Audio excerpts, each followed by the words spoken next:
मैं यहां उपस्थित सभी लोगों को सादर प्रणाम करता हूं। Alternate association of students for alternative politics, एक बड़ी प्यारी कहावत है, necessity is the mother of invention. Necessity is the mother of invention. कभी कभी कुछ ऐसी चीजें होती हैं जिनको बहुतायत में, मतलब मेजॉरिटी में लोग नहीं समझ पाते हैं। डेमोक्रेसी दुनिया का इतना नोबल प्रिंसिपल है कि अगर डेमोक्रेसी शब्द का मतलब देश की मेजॉरिटी जनता समझ जाए, सिर्फ उस शब्द का मतलब कि डेमोक्रेसी शब्द का मतलब क्या है। फ्रीडम स्ट्रगल हुआ, गांधी जी का इतना बड़ा रोल रहा फ्रीडम स्ट्रगल में। लड़ाई करते हुए वो कहीं नहीं दिख रहे। बड़े सारे लोग इस बात का सवाल करते हैं कि भाई गांधी जी कहां लड़ रहे थे।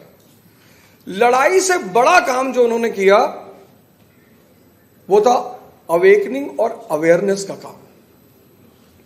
आज इस देश को जो सबसे बड़ी जरूरत है, सबसे बड़ी, कि इस देश की जनता ये समझे, ये जाने कि इस देश का पूरा शासन, सत्ता सब उसके हाथ में है। और डेमोक्रेसी में उसे सरकार से मांगना क्या है, लेना क्या है। आम आदमी पार्टी सत्ता में आई और उसने एक इतना बड़ा काम किया, एक इतना बड़ा मुद्दा उठाया जो शायद मुझे लगता है इस देश के हर व्यक्ति की जरूरत थी और है भी। या तो नेचुरल रिसोर्स होता है कंट्री के पास या ह्यूमन रिसोर्स। और हमारी पार्टी और हमारे नेता अरविंद केजरीवाल जी ने जो सबसे बड़ा काम किया, जिसकी चर्चा लगभग सारे देश, पूरी दुनिया में हो रही है। हमारे माननीय पूर्व शिक्षा मंत्री जी सिसोदिया जी बैठे हुए हैं। एजुकेशन रेवोल्यूशन का जनक कहा जाता है। दो काम दिल्ली में, एक एजुकेशन, एक हेल्थ। इन दोनों काम को दिल्ली गवर्नमेंट ने इतना जबरदस्त तरीके से प्रमोट किया, जिसका मेन उद्देश्य था कि ह्यूमन रिसोर्स को स्ट्रांग बनाया जाए। जापान एक कंट्री है जिसके पास कोई नेचुरल रिसोर्स नहीं है। उसने सिर्फ एक काम किया, ह्यूमन रिसोर्स को मजबूत किया, और आज जापान दुनिया की तीसरी बड़ी इकोनॉमी है।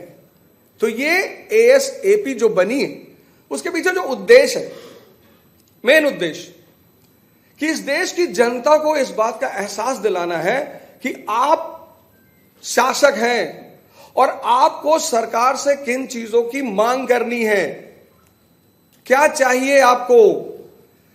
स्टूडेंट राजनीति इतनी अहम राजनीति है मॉडर्न वर्ल्ड में, एक पूरी कंट्री बना दी।